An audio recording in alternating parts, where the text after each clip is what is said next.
तो हमारे चैनल की एक बिल्कुल ही नई वीडियो के अंदर आप सबका स्वागत है। आज हम जिस मूवी के बारे में बात करने वाले हैं उस मूवी का नाम है मुन्नी। इसको लेकर खास बात तो ये है कि इस वाली मूवी को भी उन्हीं मेकर्स ने बनाया है जिन्होंने स्त्री मूवी को बनाया था, और इसीलिए मुझे मूवी के अंदर भी हॉरर के साथ साथ कॉमेडी भी है। इसके साथ अगर बात करें मूवी की स्टोरी की तो स्टोरी भी काफी अच्छी है, और इसीलिए आज की इस वीडियो के अंदर मैं इसी मुझे मूवी की स्टोरी को डिटेल से एक्सप्लेन करने जा रहा हूँ और आपको इस मूवी की पूरी कहानी बताने जा रहा हूँ ताकि आप सभी घर बैठे इस पूरी मूवी को एंजॉय कर सके। तो इसी बात पे जल्दी से वीडियो को लाइक कर दीजिए, और अगर आपको ये वीडियो पसंद आए तो कमेंट्स के अंदर मुझे जरूर लिखें, या फिर अगर आप चाहें तो गुड, वेरी गुड या फिर ऐसे किसी और वर्ड को भी लिख सकते हैं। और ये सब इसीलिए ताकि हमें भी ये पता चल सके कि आपको वीडियो पसंद आई है। तो फिर आइए अब हम बिना किसी देरी के आज की इस कमाल की वीडियो को स्टार्ट करते हैं।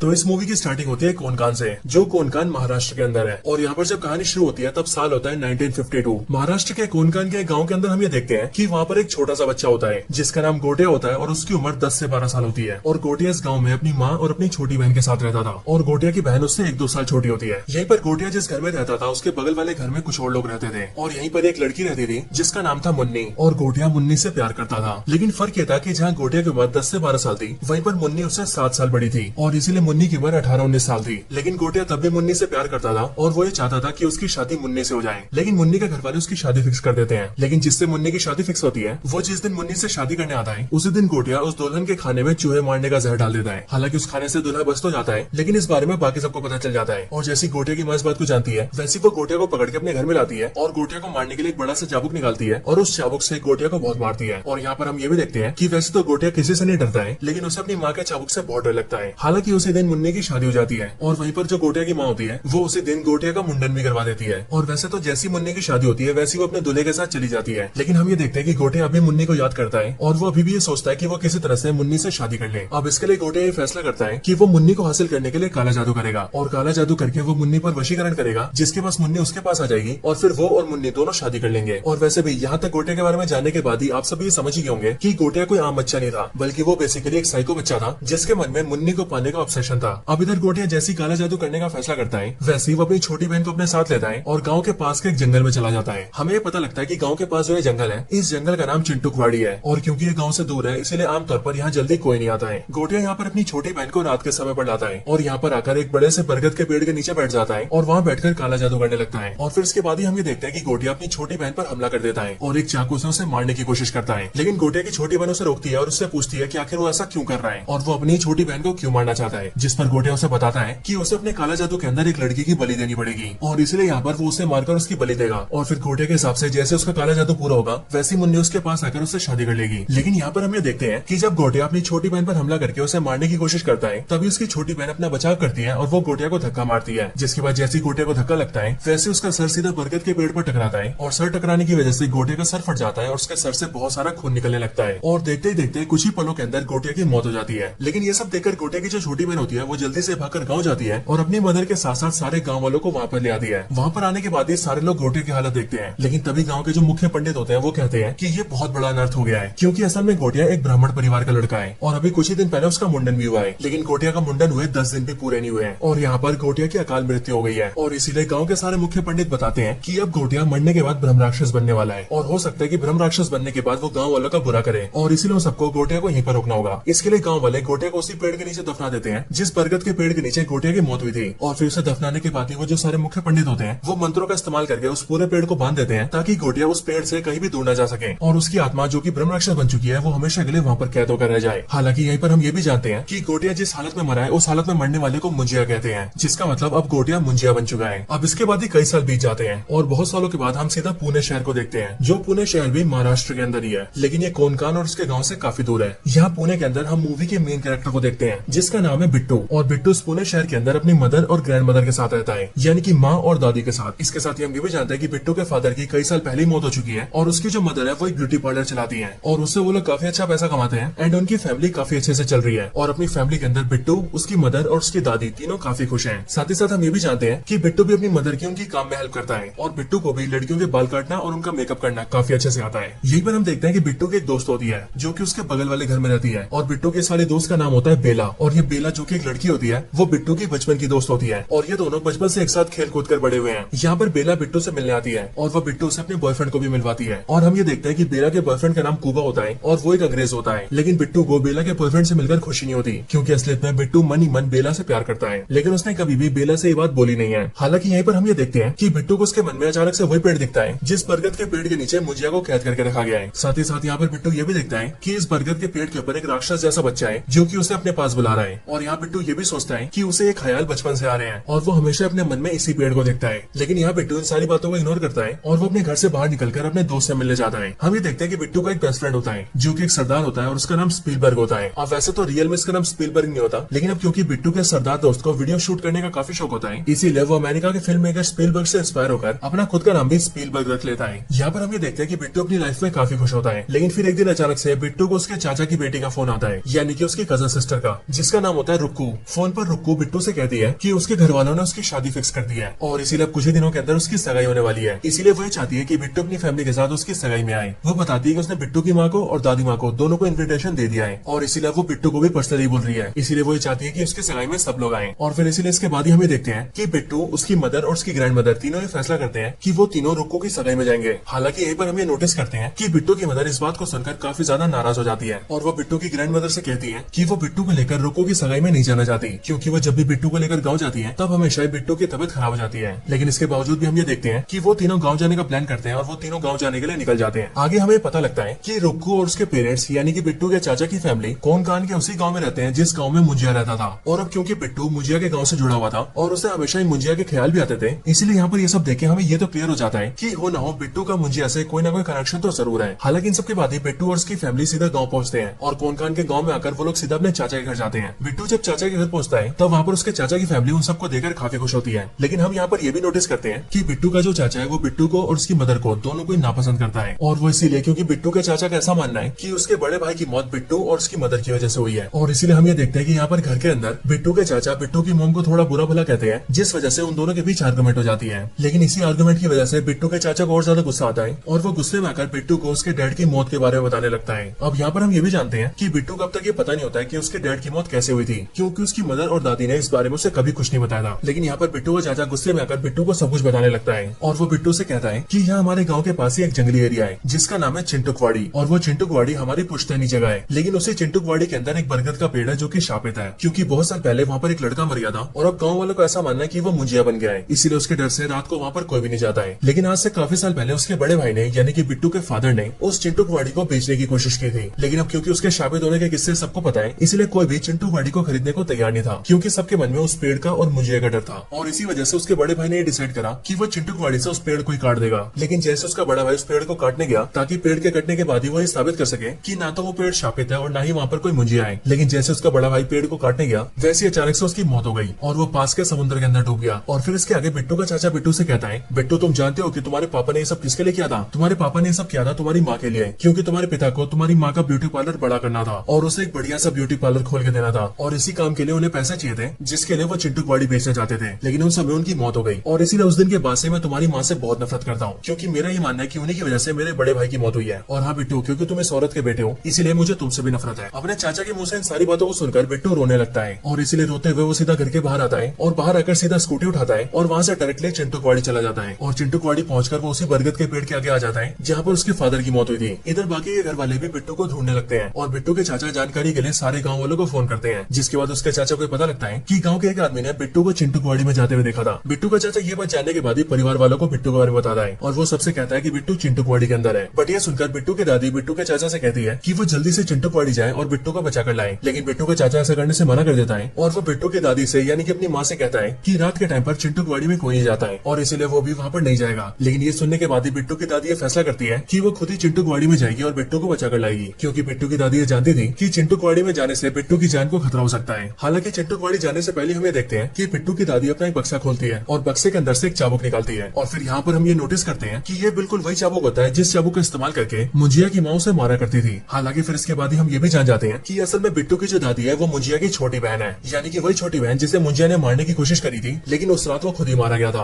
और इसके साथ ही यहीं पर हम ये भी जानते हैं कि बिट्टू के ख्यालों में उसे हर बार मुंजिया और वो बरगद का पेड़ भी इसलिए दिखते हैं क्योंकि बिट्टू मुंजिया के वंशज का है और बिट्टू के अंदर भी मुंजिया के परिवार का ही खून है और इसीलिए मुंजिया अपने परिवार के लोगों को देख सकता है। यहाँ पर बिट्टू की दादी यानी कि मुंजिया की बहन ये जानती थी कि मुंजिया को अगर किसी से डर लगता है तो वो डर लगता है सिर्फ उसकी माँ के चाबुक से और इसीलिए इसी चाबुक से उसे कंट्रोल किया जा सकता है। और इसीलिए यहाँ पर बिट्टू की दादी इस चाबुक को लेती है और चाबुक लेकर सीधा चिंटुकवाड़ी जाती है। चिंटुकवाड़ी पहुंचते ही जैसी वो बरगद के पेड़ के सामने आती है वैसी बिट्टू की दादी देखती है कि उस बरगद के पेड़ के ऊपर मुंजिया बैठा है, जो कि बिट्टू की दादी को देखते ही पहचान जाता है कि वो उसकी छोटी बहन है, और इसलिए मुझे उस पर हंसता है और वो उससे कहता है कि उसकी छोटी बहन तो बहुत बूढ़ी हो गई है। लेकिन यहीं पर बिट्टू की दादी मुझे से यानी कि अपने बड़े भाई से कहती है कि दादा प्लीज वो उसके पोते को छोड़ दें। अब यहाँ पर आप सब जानते होंगे कि मराठी के अंदर बड़े भाई को दादा कहते हैं, इसलिए यहाँ पर बिट्टू की दादी मुझे को दादा कहती है। अगले पल बिट्टू की दादी देखती है कि मुझे ने अपने बरगद की पेड़ की शाखाओं से बिट्टू को बांध रखा है, और इसलिए बिट्टू की दादी जैसे बिट्टू को देखती है वैसी वो वहाँ जाती है और वो बिट्टू को छुड़ाने की कोशिश करती है। लेकिन मुंजिया ने टहनियों से बिट्टू को बांधा होता है, और इसलिए बिट्टू की दादी उन पर चाबुक मारती है। और यहाँ पर हम ये देखते हैं कि चाबुक के मार से न सिर्फ मुंजिया डरता है, बल्कि इस चाबुक की मार से मुंजिया को नुकसान भी होता है, और इसीलिए मुंजिया जल्दी से बिट्टू को छोड़ देता है। जिसके बाद बिट्टू की दादी बिट्टू को लेकर वहाँ से जाने लगती है। लेकिन जैसे वो लोग जा रहे होते हैं वैसे मुंजिया बिट्टू के पास आता है और वो उसकी पीठ पर अपना हाथ चिपका देता है। पर यह देखकर बिट्टू की दादी फिर से मुंजिया को मारती है, जिसके बाद चाबुक के लगते ही मुंजिया उसे छोड़ देता है और वो फिर से पेड़ पर चला जाता है। इसके बाद ही बिट्टू की दादी जल्दी से उसे लेकर चिंटू की वाड़ी से बाहर आती है, और वहाँ से काफी दूर आने के बाद ही बिट्टू उनसे पूछता है कि दादी आखिर ये सब क्या है, वो कौन था और आप उसे कैसे जानती थी, और आखिर आपको ये कैसे पता था कि उसे इसी चाबुक से डर लगता है। इन सब बातों को सुनने के बाद ही बिट्टू की दादी उसे सब कुछ बताती है और वो उसके सामने सारी सच्चाई को रख देती है। जिसके बाद बिट्टू ये जान जाता है कि वो मुंजिया असल में उसकी दादी का बड़ा भाई है और उसने अब तक क्या क्या किया है। मुंजिया के बारे में सब कुछ जानने के बाद ही बिट्टू भी काफी डर जाता है। लेकिन बिट्टू की दादी उससे कहती है कि उसे अब डरने की कोई जरूरत नहीं है, क्योंकि मुंजिया उस पेड़ से दूर कहीं नहीं जा सकता है, और इसीलिए बिट्टू को भी बस इस बात का ध्यान रखना है कि वो फिर से कभी भी उस पेड़ के पास न जाए। लेकिन इसके अगले पल में हम ये देखते हैं कि मुंजिया बिट्टू के सामने खड़ा होता है और वो इस टाइम पर उसकी दादी के पीछे होता है। मुंजिया को देखकर बिट्टू हक्का बक्का हो जाता है, क्योंकि कुछ टाइम पहले उसकी दादी ने उससे बोला था कि मुंजिया उस पेड़ से दूर कहीं नहीं जा सकता है, लेकिन अब वो उनके पास आ चुका है, और इसीलिए वहाँ पर आते ही मुंजिया सीधे बिट्टू की दादी की गर्दन पकड़ता है और वो झटके से उनकी गर्दन तोड़ के उन्हें मार देता है। और फिर यहीं पर ही हम ये समझ जाते हैं कि असल में बिट्टू के जाने से पहले मुंजिया ने जब उसकी पीठ पर हाथ चिपकाया था तब उसके जरिए उसने बिट्टू की पीठ पर अपना निशान छोड़ दिया था, और इसीलिए बिट्टू के माध्यम से उसने अपने आप को बरगद के पेड़ से आजाद कर लिया, एंड दैट्स व्हाई वो कहीं भी मूव कर सकता है। लेकिन ये सब देखने के बाद ही बिट्टू बेहोश हो जाता है, और फिर इसीलिए कुछ टाइम बाद ही गाँव वाले उसे ढूंढते हुए आते हैं और वो बिट्टू को लेकर सीधा हॉस्पिटल जाते हैं। हॉस्पिटल आकर बिट्टू की आंखें खुलती है और तब बिट्टू पूछता है कि उसकी दादी कैसी है, जिस पर उसके घर वाले उसे बताते हैं कि वहाँ चिंटू कुवाड़ी से थोड़ी सी दूरी पर उसकी दादी की लाश मिली है, जिसका मतलब उसकी दादी मर चुकी है। हालांकि पुलिस ने इन्वेस्टिगेशन की है और इसीलिए पुलिस का ऐसा मानना है कि शायद से उसकी दादी फिसल कर गिर गई होगी और इसीलिए उनकी मौत हो गई होगी। लेकिन असल में बिट्टू इस बात को जानता था कि उसकी दादी की मौत गिरने से नहीं हुई है, बल्कि उसकी दादी को मुंजिया ने मारा है। हालांकि बिट्टू इतना ज्यादा डरा होता है कि वो इस बारे में किसी को भी बता नहीं पाता है। लेकिन इसके बाद ही हम ये देखते हैं कि बिट्टू के जो चाचा होते हैं वो बिट्टू की मदर से झगड़ा करने लगते हैं, और वो फिर से बिट्टू की मदर को ब्लेम करते हैं कि पहले उसकी वजह से उसका भाई मर गया और अब उस औरत की वजह से उसकी माँ भी मर गई। लेकिन ये सब सुनकर बिट्टू की मदर को गुस्सा आता है और इसीलिए वो बिट्टू को लेकर उस गाँव से निकल जाती है और बस पकड़ के सीधा पुणे आने लगती है। लेकिन बस में हम ये देखते हैं कि बिट्टू की पीछे वाली सीट पर मुंजिया होता है, और बिट्टू भी जैसे मुंजिया को देखता है वैसे ही वो बहुत डर जाता है। हालांकि यहाँ पर मुंजिया बिट्टू को बताता है कि उसे सिर्फ और सिर्फ बिट्टू देख सकता है और कोई भी नहीं, और वो इसीलिए क्योंकि बिट्टू की रगों में उसका खून दौड़ रहा है। हालांकि मुंजिया को देखकर बिट्टू काफी ज्यादा डर जाता है, लेकिन अचानक से मुंजिया गायब हो जाता है, और फिर आगे हम ये देखते हैं कि बिट्टू अपने घर आ चुका है। लेकिन घर आने के बाद जैसी रात होती है और बिट्टू सोने जाता है वैसे मुंजिया उसके रूम में आ जाता है, और वो बिट्टू से कहने लगता है कि मुन्नी को ढूंढो, मुन्नी को ढूंढो। लेकिन बिट्टू को उसकी बातें समझ नहीं आती और वो सिंपली उससे डरने लगता है। और अब क्योंकि बिट्टू मुंजिया के लिए उसकी बातें नहीं मान रहा था इसलिए मुंजिया उसे पीटने लगता है। वो कभी बिट्टू को बिस्तर से गिरा देता है, कभी उसे उठाकर दीवार पे फेंक देता है, और कभी तो उसके ऊपर अलमारी गिरा देता है। लेकिन इन सब के बाद बिट्टू ये समझ जाता है कि मुंजिया उससे किसी मुन्नी को ढूंढने के लिए कह रहा है। लेकिन बिट्टू ऐसा करने से मना कर देता है और वो सिंपली मुंजिया से कहता है कि उसने उसकी दादी को मार दिया है और इसीलिए वो उसकी कोई बात नहीं मानेगा। लेकिन बिट्टू जैसे ऐसा बोलता है वैसे मुंजिया जल्दी से बिट्टू की मदर के पास जाता है, और बिट्टू की मदर इस टाइम पर घर के बाहर खड़ी होकर बातें कर रही होती है। लेकिन तभी जहाँ पर बिट्टू की मदर खड़ी होती है उसके पास ही एक स्ट्रीट लैंप होता है, और मुंजिया उसी लैंप पर चढ़ जाता है और उसे तोड़कर बिट्टू की मदर के ऊपर गिरा देता है। लेकिन लकीली वो लैंप बगल में गिरता है और इसलिए बिट्टू की मदर को कुछ भी नहीं होता है। लेकिन ये देखकर अब बिट्टू बहुत ज्यादा डर जाता है और इसीलिए वो मुंजिया से कहता है कि वो जैसा बोलेगा वो वैसा ही करेगा। लेकिन मुंजिया उससे कहता है कि वो उसके पास रात को आया करेगा और इसीलिए उसे मुन्नी को रात को ढूंढना पड़ेगा। एंड इसके बाद ही हम ये देखते हैं कि बिट्टू को ना चाहते हुए भी रोज रात को अपनी नींद खराब करनी पड़ती है और घर के बाहर घूम घूमकर मुन्नी को ढूंढना पड़ता है। और इस पूरे टाइम के दौरान मुंजिया उसके कंधे पर बैठा रहता है, और जहाँ भी बिट्टू थोड़ा सा रुकता है और आराम करता है वहीं पर मुंजिया कभी उसे परेशान करने के लिए मारने लगता है और कभी कभी वो उसके सामने दूसरों को मारने लगता है। इसलिए बिट्टू को परेशान होकर भी मुंजिया की बातें माननी पड़ती है। बिट्टू इन सबसे परेशान हो जाता है और इसलिए कुछ दिन बाद ही वो अपने सरदार दोस्त को सब कुछ बता देता है, यानी कि स्पीलबर्ग को। और वैसे तो स्पीलबर्ग को मुंजिया दिखाई नहीं देता, लेकिन वो मुंजिया की बातें सुन पाता है, इसलिए उसे भी बिलीव हो जाता है कि बिट्टू को सच में मुंजिया परेशान कर रहा है। बिट्टू स्पीलबर्ग से कहता है कि उन्हें किसी मुन्नी को ढूंढना है, क्योंकि उस मुंजिया को मुन्नी को ढूंढकर उसे शादी करनी है और उसके बाद ही हमारा पीछा छोड़ेगा। अब इसके बाद ही वो दोनों दिमाग लगाते हैं और स्पीलबर्ग बिट्टू से कहता है कि मुंजिया उसके गाँव का था, इसलिए हो सकता है कि मुन्नी भी उसके गाँव की हो। और फिर ये बात सुनते बिट्टू सीधा रुकू को फोन करता है, यानी अपनी कजन सिस्टर को, और उससे ये जानने की कोशिश करता है कि आज से सालों पहले मुन्नी नाम की गांव में कौन सी लड़की थी। रुकू उसे पता करके बताती है कि असल में उनके घर के बगल में घर है जिस घर में सालों पहले एक मुन्नी नाम की लड़की रहती थी, लेकिन शादी होने के बाद ही मुन्नी यहाँ से चली गई थी। लेकिन रुकू बिट्टू को उसकी फोटो भेजती है, लेकिन बिट्टू और स्पीलबर्ग जैसी मुन्नी की बचपन की फोटो देखते हैं वैसी वो दोनों नोटिस करते हैं कि मुन्नी अपने बचपन की फोटो में बिल्कुल वैसी ही लग रही थी जैसे बिट्टू की दोस्त बेला अपने बचपन में लगती थी। और इसीलिए यहीं से बिट्टू और स्पीलबर्ग को ये शक होता है कि शायद से हो सकता है कि मुन्नी और बेला का कोई ना कोई कनेक्शन हो। और फिर इसके लिए जैसे वो लोग तहकीकात करते हैं वैसे उन्हें पता लगता है कि असल में मुन्नी और कोई नहीं बल्कि बेला की दादी है। और सालों पहले जब गाँव में मुन्नी की शादी हुई थी तब शादी के बाद ही वो पुणे आकर यहाँ पर बस गई थी, जिसका मतलब बेला और उसकी दादी मुन्नी बिट्टू के बगल में ही रहती है। ये जानने के बाद ही बिट्टू मुंजिया को बताता है कि उसकी मुन्नी उसके बगल में रहती है और फिर ये बोलकर वो मुंजिया को उसके पास ले जाता है। लेकिन जैसे मुंजिया देखता है कि उसकी मुन्नी बूढ़ी हो चुकी है वैसे वो उसे शादी करने से मना कर देता है। लेकिन तभी वो बेला को देख लेता है और क्योंकि बेला भी काफी हद तक उसके दादी जैसे दिखती थी इसीलिए मुंजिया को यहाँ पर बेला से प्यार हो जाता है और अब वो बिट्टू से कहता है कि वो बेला से शादी करेगा। लेकिन ये सुनकर बिट्टू मना कर देता है और वो मुंजिया से कहता है कि वो ऐसा कभी नहीं होने देगा और बेशक से मुंजिया उसकी जान ले ले लेकिन वो इस काम में उसकी कोई हेल्प नहीं करेगा। पर यह सुनते ही मुंजिया बिट्टू से कहता है कि अगर उसने उसकी मदद नहीं करी तो वो बिट्टू के सामने उसके चाहने वालों को मार देगा। वो बिट्टू की मदर को मार देगा, उसके सरदार दोस्त को मार देगा, बेला को मार देगा और बाकियों को भी मार देगा। और इसीलिए मुंजिया की बातें सुनकर बिट्टू डर जाता है और वो उस टाइम पर मुंजिया की बात मानने के लिए राजी हो जाता है। लेकिन अगले दिन जब सुबह होती है तब दिन का टाइम आते ही मुंजिया गायब हो जाता है। और वैसे यहाँ पर हमें ये चीज भी पता लगती है कि मुंजिया सिर्फ रात को ही आता है और रात को ही रहता है, बाकी दिन होते ही वो गायब हो जाता है और इसीलिए दिन के टाइम में वो कभी भी बिट्टू के पास नहीं आ सकता। यहाँ पर बिट्टू अब काफी ज्यादा परेशान हो जाता है और इसीलिए वो अपने सरदार दोस्त स्पीलबर्ग से हेल्प मांगता है। इसके बाद ही स्पीलबर्ग बिट्टू को लेकर सीधा भूत भगाने वाले एक आदमी के पास जाता है और भूत भगाने वाले ये आदमी और कोई नहीं बल्कि साउथ के फेमस एक्टर सत्यराज होते हैं, यानी कि अपने बाहुबली के कटप्पा। यहाँ पर आने के बाद बिट्टू और स्पीलबर्ग दोनों कटप्पा से मिलते हैं जिनका इस मूवी के अंदर नाम होता है एल्विस प्रभाकर और इसीलिए आसानी के लिए हम यहाँ पर सिर्फ इन्हें एल्विस बोलेंगे। एल्विस से मिलने के बाद ही वो उन्हें सब कुछ बताते हैं और फिर इसके बाद ही बिट्टू एल्विस को अपने पीठ पर का निशान दिखाता है और बिट्टू की पीठ पर एक हाथ का निशान होता है और ये हाथ का निशान मुंजिया का होता है। यहाँ पर एल्विस जैसे इस हाथ के निशान को देखता है वैसे वो समझ जाता है कि ये निशान मुंजिया का है और इसलिए वो बिट्टू से कहता है कि तुम्हें जो परेशान कर रहा है वो मुंजिया है। उनके मुंह से इस बात को सुनते ही बिट्टू हैरान रह जाता है क्योंकि बिट्टू अपने मन में ये सोचता है कि उसने अभी तक उन्हें खुद से मुंजिया के बारे में बताया नहीं था, लेकिन एल्विस ने मुंजिया के हाथ का निशान देखते ही मुंजिया के बारे में पता लगा लिया। इसके बाद एल्विस अपने रूम से एक बड़ा सा स्क्रोल लेकर आता है और उसके अंदर काफी सारे पुराने पेपर्स होते हैं जिनके अंदर पुरानी कथाएं लिखी होती है और उन पर कई सारी चित्रकला बनी होती है। वो सब दिखाकर एल्विस उन्हें बताता है कि पुराने कथाओं के हिसाब से मुंजिया एक पावरफुल भूत होता है। असल में जब भी किसी ब्राह्मण बच्चे का मुंडन होता है और वो अपने मुंडन होने के 10 दिन के अंदर ही मर जाता है तब वो एक ऐसा ताकतवर ब्रह्म राक्षस बनता है जो कि मुंजिया कहलाता है। और वैसे तो मंत्रों के इस्तेमाल से मुंजिया को कैद किया जा सकता है, लेकिन अगर उस मुंजिया को कोई ऐसा इंसान मिल जाए जो कि उसी के परिवार या वंशज का हो तो मुंजिया उसके जरिए खुद को कैद से निकाल सकता है। और सिर्फ यही नहीं, उसके मन में जो इच्छा बाकी रह गई है वो अपनी उस वाली इच्छा को पूरा करने के लिए भी उस आदमी का इस्तेमाल कर सकता है। और इस टाइम पर तुम्हारा मुंजिया तुम्हारे साथ ऐसे कर रहा है। लेकिन ये सब सुनने के बाद ही बिट्टू एल्विस से पूछता है कि अब आखिरकार मुंजिया क्या करना चाहता है और एक्चुअली में हम लोग उसे रोक कैसे सकते हैं। इस पर एल्विस उसे बताता है कि ये मुंजिया बहुत ज्यादा शक्तिशाली होते हैं और इसीलिए जब तक अपने ब्रह्म राक्षस के रूप में तब तक इन्हें मारा नहीं जा सकता है। लेकिन हाँ, तुम जिस मुंजिया की बात करे उसे शादी करनी है और शादी करने के लिए उसे एक विधि को अपनाना पड़ेगा। इस विधि को करने के लिए वो तुमसे कहेगा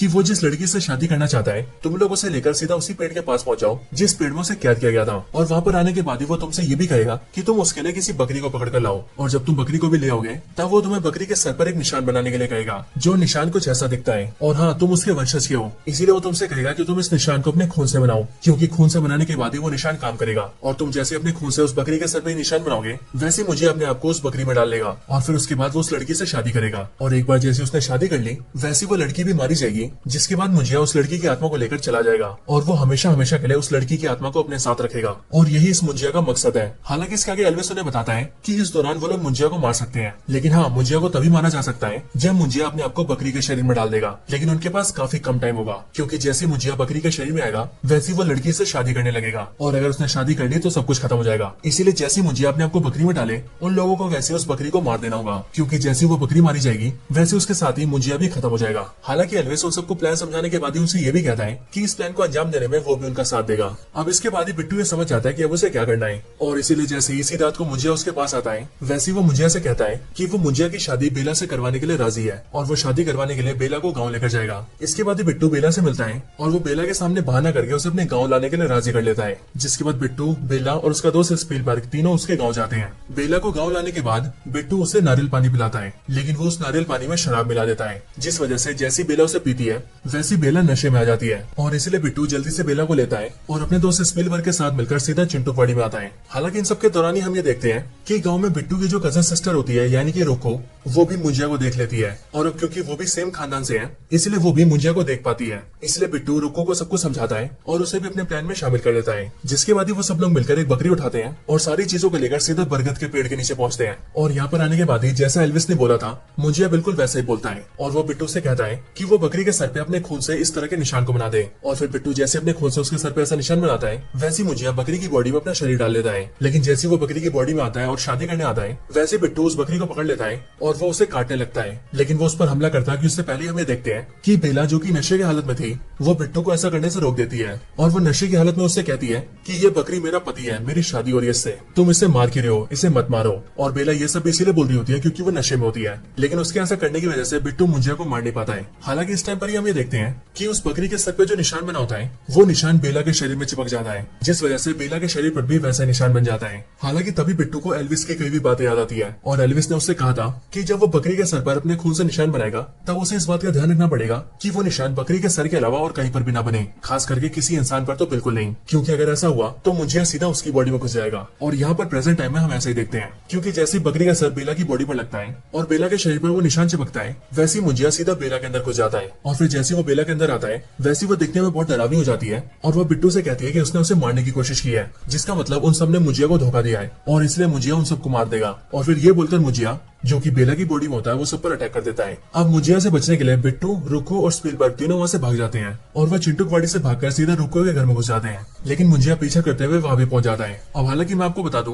कि वैसे तो ये काफी हॉरर सीन होता है, लेकिन जैसा कि स्त्री मूवी के एंड में हमने देखा था कि वहाँ हॉरर के साथ साथ कॉमेडी भी हो रही थी, ठीक बिल्कुल वैसे यहाँ पर भी हॉरर के साथ साथ काफी कॉमेडी हो रही होती है। इसी टाइम पर बिट्टू एल्विस को भी अपने पास बुला लेता है। हालांकि इस टाइम पर ही हम ये देखते हैं कि इन सारी भागा दौड़ी के दौरान ही वो निशान बिट्टू के चाचा के सर पर भी बन जाता है, जिस वजह से मुंजिया बेला की बॉडी से निकलकर सीधा बिट्टू के चाचा की बॉडी में घुस जाता है और अब उसके बाद ही वो सब पर हमला करने लगता है। सबको ठिकाने के बाद ही मुंजिया जो कि बिट्टू के चाचा की बॉडी में था वो सीधा बेला को पकड़ता है और उसे लेकर सीधा चिंटूकवाड़ी में जाता है। लेकिन ये देखकर बिट्टू उनका पीछा करता है और वो उनके पीछे पीछे जाता है। हालांकि रास्ते में वो उसी जगह पर पहुंच जाता है जिस जगह पर मुंजिया ने उसकी दादी को मारा था। लेकिन वहाँ पर आते बिट्टू ये देखता है कि उसकी दादी के हाथों में जो चाबुक होता है वो बिल्कुल उसी जगह पर होता है जिस जगह पर उसकी दादी की मौत हुई थी। और जाहिर है ये चाबुक जैसी छड़ी वही छड़ी होती है जिससे कि मुंजिया को नुकसान पहुंचाया जा सकता है। और इसीलिए बिट्टू उसे उठा लेता है और उसे लेकर सीधा चिंटूकवाड़ी में पहुंचता है। चिंटूकवाड़ी में पेड़ के पास आते हुए देखता है कि वहाँ पर मुंजिया बेला से शादी करके उसकी आत्मा को अपने साथ ले जाने की तैयारी कर रहा है। लेकिन तभी ये सब देखकर वो बेला को बचाने की कोशिश करता है और उस चाबुक जैसी छड़ी से मुंजिया पर अटैक करता है। हालांकि इस दौरान बिट्टू उस पर काफी हमले करता है, लेकिन तब भी मुंजिया काफी ज्यादा पावरफुल होता है और इसीलिए वो बिट्टू को उठाकर फेंकता है। लेकिन हम ये देखते हैं कि बिट्टू फाइट करते हुए किसी तरह से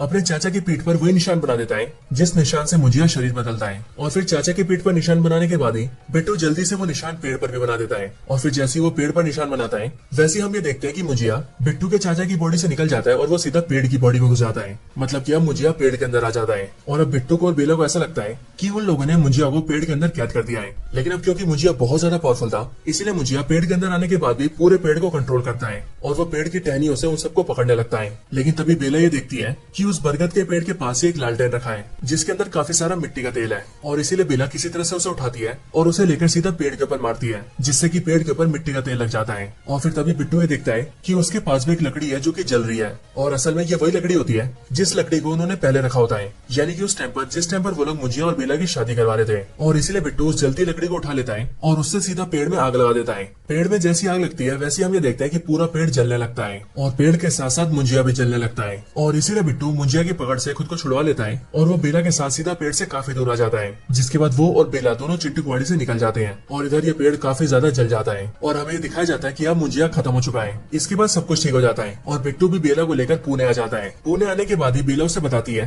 कि अब वो अपने काम के सिलसिले में ब्राजील जा रही है और इसीलिए वो कई साल बाद वापस आएगी। लेकिन बेला के जाने से पहले बिट्टू उसे आई लव यू कहता है और वो बेला से कहता है कि वो उससे सालों से प्यार करता है। लेकिन यहाँ पर बेला बिट्टू से कहती है कि वो बिट्टू से प्यार नहीं करती और वो बिट्टू को अपना दोस्त समझती है। पर ये सुनकर बिट्टू से कहता है कि अगर वो उसे अपना दोस्त मानती है तो वो उसका दोस्त बनकर ही रहेगा, क्योंकि वो मुंजिया नहीं है जो उससे जबरदस्ती शादी करेगा। और फिर उसके ये बोलने के बाद ही ये सीन चेंज होता है और हम डायरेक्टली मुंजिया के पेड़ को देखते हैं। यहाँ हम ये देखते हैं कि मुंजिया के पेड़ की कटाई चल रही है और कुछ लोग मिलकर इस पेड़ को काट रहे हैं। लेकिन अगले पल हम ये जानते हैं कि मुंजिया मरा नहीं है और वो अभी भी जिंदा है और हमें यहाँ पर मुंजिया की झलक भी दिखती है। लेकिन इसके बाद ही मूवी एंड हो जाती है। लेकिन हाँ दोस्तों, अगर आप सभी ने स्त्री मूवी देखी है तो वहाँ पर आप सबने नोटिस किया होगा कि उस मूवी के एंड में भी स्त्री जिंदा बच जाती है और इसीलिए यहाँ पर भी इस मूवी में दिखाया गया है कि यहाँ पर भी मुंजिया जिंदा बच गया है। सो इसीलिए हो सकता है कि आने वाली मूवीज के अंदर इन सबका एक साथ इस्तेमाल किया जाए। अब हालांकि जैसी इस मूवी की स्टोरी एंड होती है वैसी मूवी के एंड सीन में एक पोस्ट क्रेडिट सीन आता है और ये वाला पोस्ट क्रेडिट सीन भेड़िया मूवी से कनेक्टेड होता है, क्योंकि पोस्ट क्रेडिट सीन के अंदर हम वरुण धवन को देखते हैं जो कि अभी कुछ टाइम पहले ही भेड़िए से इंसान बने होते हैं और इसीलिए यहाँ पर वरुण धवन के पास उसका दोस्त जना आता है और वो उसे कपड़े देता है, लेकिन इसके बाद ही मूवी खत्म हो जाती है।